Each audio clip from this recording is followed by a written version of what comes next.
Xin kính chào toàn thể anh em nhé. Hiện tại công ty Well Home bên em đang có mặt tại Lạng Giang, Bắc Giang này để bàn giao cho anh khách chiếc máy mic 250 Pro 2 chức năng của nhà Well Home nhá. Anh khách vừa test máy với em đây. Bắn thử đây, mối hàn thì rất là sáng nhá, hầu như không có xỉ nhá.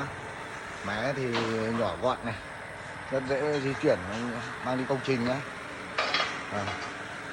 Đi theo máy thì gồm có một súng hàn dài 5 mét, một đầu cấp và đồng hồ khí nhá.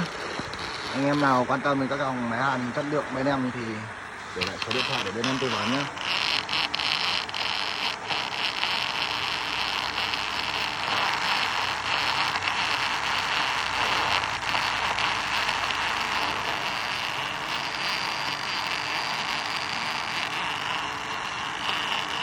Anh cho được em xem. Đây, chụp đấy vừa đi chưa quen tay lắm.